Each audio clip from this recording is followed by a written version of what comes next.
么有种，到现在你还敢把殖民的东西放在那边？他把嘉南大圳当成日本人对台湾人优惠，耕地面积成长10倍，但是生产量只成长2倍，因为农民变成帝国主义下的农民，民进党消灭我们的历史，有意识的漂白日本殖民的危害，每次提就去提日本，在交流很有内涵。日本这个东西真的好吗 Ladies and gentlemen, welcome the host.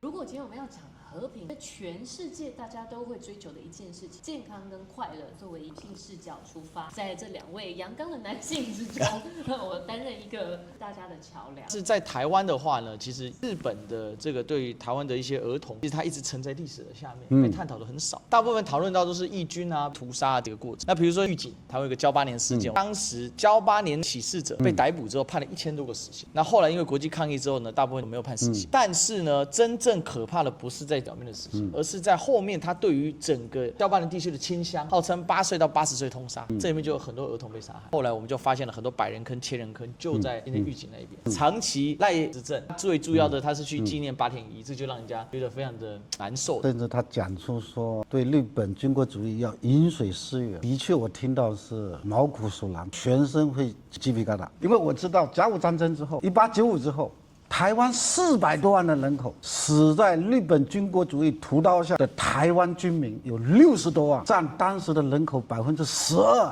赖清德先生，我希望他睁开他的良知跟双眼，要看看这段历史。当然，日本的军国主义坚决反对、坚决斗争。日本的军国主义跟日本的人民，我个人认为还是2回事。我相信日本的人民会用他们的智慧跟力量，把日本军国主义的这个苗头坚决地摁住。2战之后，要共同维护的世界秩序。联合国宪章是授权中国这样的战胜国，只要日本军国主义发展攻击性武器、出售攻击性武器，中国就可以凭着联合国宪章的授权，直接对日本开战，灭掉日本的军国主义。所以高市早苗是日本民族人民的罪人跟灾难，他在找死。这必须台湾的所有的同胞必须有个非常清醒的认识。我们跟日本人的战争持续的从台湾开始，持续的几十年，是以3000多万两岸军民的伤亡这样的巨大牺牲为代价，才把台湾收回来，把日本的军国主义赶回去。你想搞什么台独，搞什么分裂，绝对不是说痴心妄想这么简单的语言。那赖清德所作所为，大陆的同胞里面心里已经到了什么程度？无法从康熙字典里面找出更坚定的语言来批驳他，找不到话了，都无法准确的表达我们的愤怒，这是真实的状态。我们都知道，两岸呢的确是分开的很久，都是家人，只有中国大陆跟美国才是世界2大强国之一，2个国家可以商量决定世界上的任何事情。这是美国人说的。当然，我们作为中国人，美国的总统、美国的国务卿能够有这样的认识，能有这样的评价，我相信呢，台湾的同胞跟我们一样会感到自豪。中国人呢，的确100多年来，尤其是1840年之后，从来没有今天这样，在全世界面前，我们可以昂首挺胸，可以为自己是中国人感到自豪跟骄傲。如果我们两岸能够融合，能够携手并肩，我看这个饥饿的位置怎么排序，的确都很难说。如果台湾的领导人赖清德有这种人民情怀的话，今天会搞台独，对台湾老百姓是死路。统一经济发展得更好，能源可以有保障，大陆那个基础设施、产业互补、文化的滋养、国际舞台的空间，只有赖清德觉得不自在。我们碰到都是高抗议厚爱，这是真实的民主感情，因为觉得是自己一家人。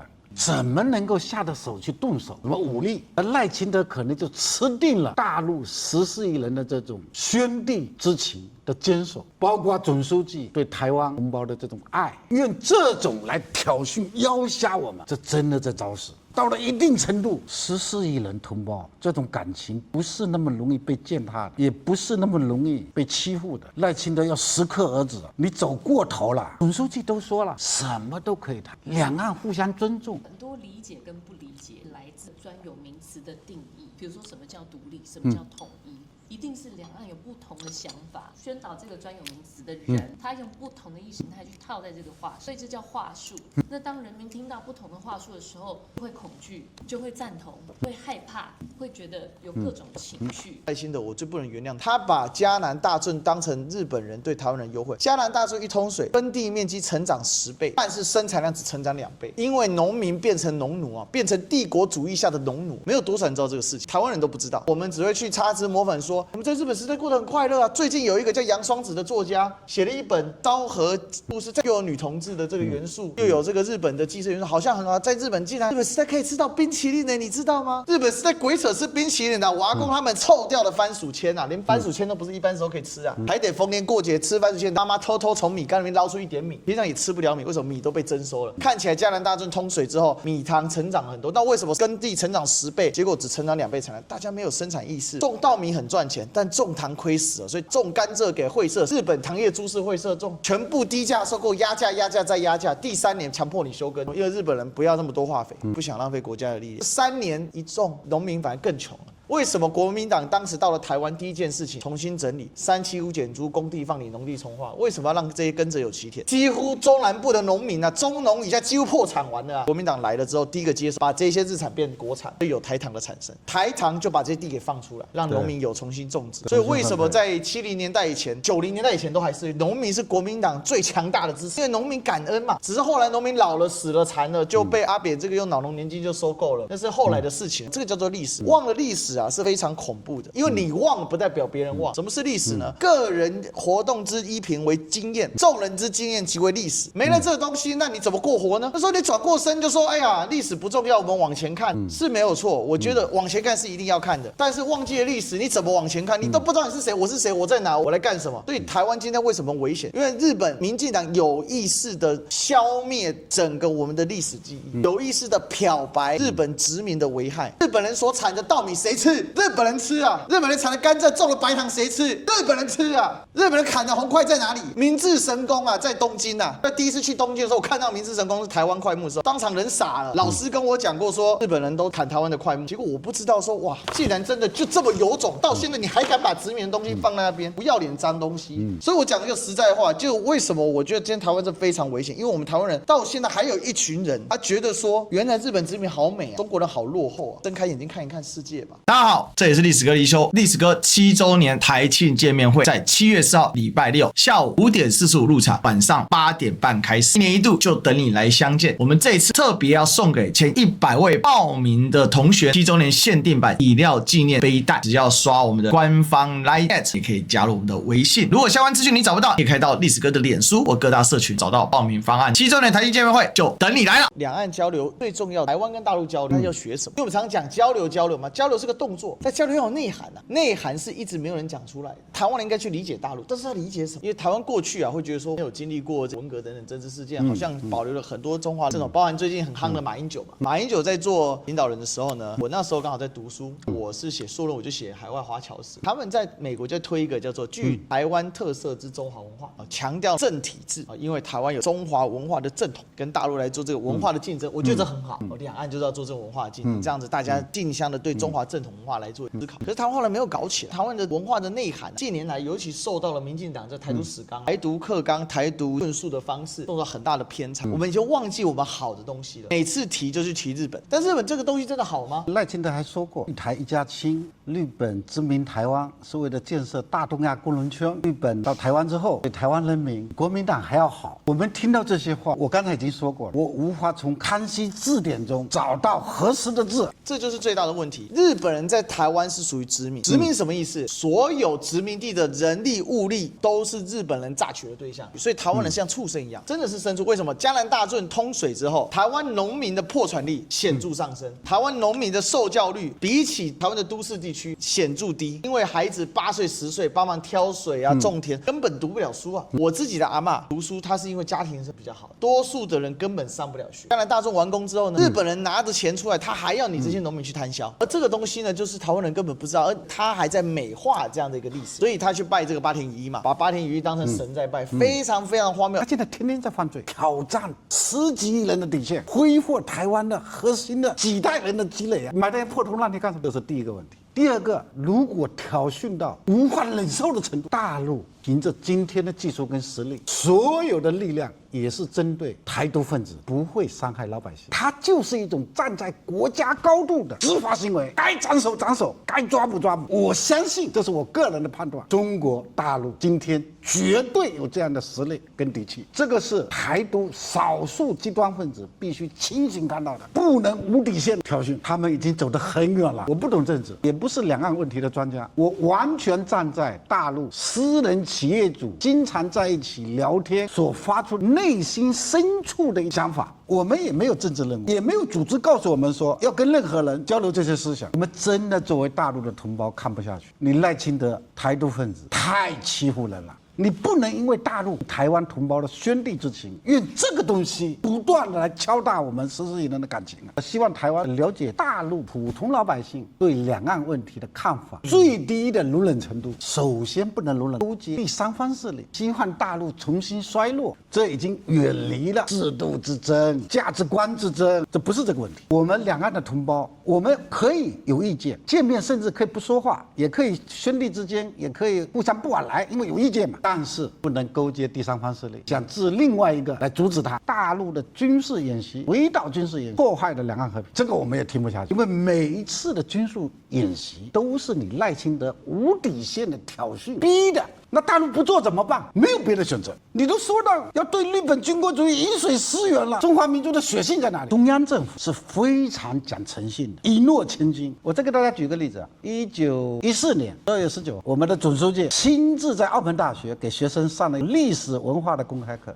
他用历史的尺度、哲学的思维，给澳门大学的年轻学子共同讨论中华文化的核心价值。我们总书记说，爱国跟诚信是我们汉人、中国人与生俱来的，不要讲什么理由，为了国家的统一、领土的完整，视死如归，不惜一切，就像当时抗日战争一样，3000多万的伤亡也不在话下。这就是我们中国人的骨气，或者说底气跟志气，这不是用其他的东西可以衡量的。整个祖国大陆高层的领导都是把诚信、信质放在一个非常重要的位置，这也是我们整个民族很重要的精神。两岸的局势已经非常非常危险，关键就是这个交流要干嘛？第一个，台湾人要知道，大陆是对台湾非常讲信用，已经讲信用到这么70几年来，除了823炮战打到最后单打双不打之外，多少你们没放一刀一枪一炮？所有的军演全部去炸鱼，有去炸你台湾人吗？没有嘛。你再怎么凶，我也顶多到你淡水河给你拍张照片。但台湾民嘴怎么解释的？你看那个苗博雅说什么？这个是监视器，我的监视器可以直接从观音山顶直接照到这个101大楼吗？这种鬼扯话，但是他就在唬你嘛。绿营是完全不讲诚信的，他们对老百姓没有任何诚信，所以他们不讲事实，他尽是唬烂话。整个台湾现在的最重要知道大陆的真相，让大陆老百姓知道台湾还是有人坚持两岸要继续交流，坚持两岸同属一个中华民族，这样的坚持要下去。第三个，时间不待人，北京、台北2个北，谁才是两岸第一责任人？我觉得现在是台北的事情，台北要了解到说两岸的问题现在在台北非常重要，不管是26或28，这已经是台湾人可能是最后的机会。所以这个事情的严重性，就是要在这里面大家不断的宣传，告诉大家更多的内容。如果我们继续蹉跎这些时间，蹉跎还好小事，搞事那才麻烦。高市早苗人称搞事早苗嘛，那你还配合他搞事，赖赏就最爱跟配合他搞事的，这个才是让整个现在两岸非常不安的一个状况。大家好，这里是历史哥李修，历史哥7周年台庆见面会在7月4号礼拜六下午5点45入场，晚上8点半开始，一年一度就等你来相见。我们这一次特别要送给前100位报名的同学7周年限定版饮料纪念背带，只要刷我们的官方 LINE@ 也可以加入我们的微信。如果相关资讯你找不到，也可以到历史哥的脸书或各大社群找到报名方案。7周年台庆见面会就等你来了。美国人强大起来，在19世纪末，它的工业产值超过了英国。当时世界上有2个国家超过了英国，一个是美国，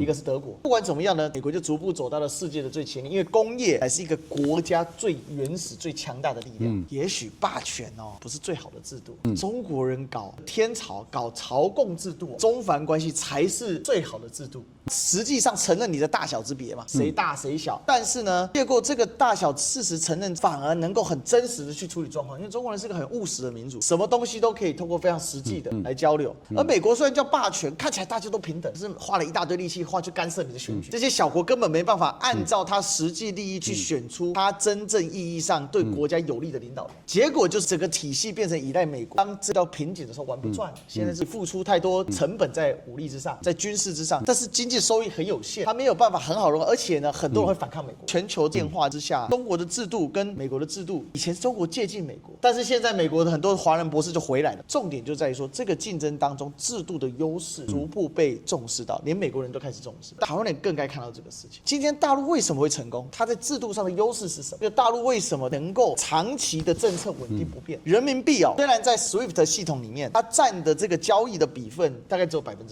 但实质上超过10%，我想更高，因为本币互换机制、各种机制。可是最大的关键不一样啊，美元它具有不含是它的历史意义，它在这个实际上的全球通货的意义、可取代性。但是人民币为什么会这么多人要来使用？最大关键就是中国的稳定是作为它第一个靠山。当然，第二个就是工业产品的输出。回归就底，为什么中国这些工业产品在选品下？2025年，澳大利亚国家战略研究院对全球取得的74项重大技术的突破，美国占其中的8项，剩下的66项全是中国大陆。介绍几个数据：2025年，如果根据名义 GDP 的统计方式，中国的大陆 GDP 呢少于美国，但是如果根据联合国世界贸易组织按照购买力平价的标准来计算的话，这是国际组织评价的，中国2025年的 GDP 超过美国的42%，它的1.42倍啊，这是真实的个事情，并且中国呢在很多方面遥遥的走在前面，包括 AI， 包括机器人，包括太阳能组件、新能源汽车、无人机，都是处在绝对垄断地位。大陆发展到什么程度？今天大陆的高速公路超过20万公里，是美国的3倍；中国的高铁的长度是美国的100倍，城市地铁是它的90倍，5G 的基站跟新能源汽车的充电桩都是美国的100倍。我们的钢产量是它的10几倍，水泥产量是它的20几倍，造船能力是它的200倍。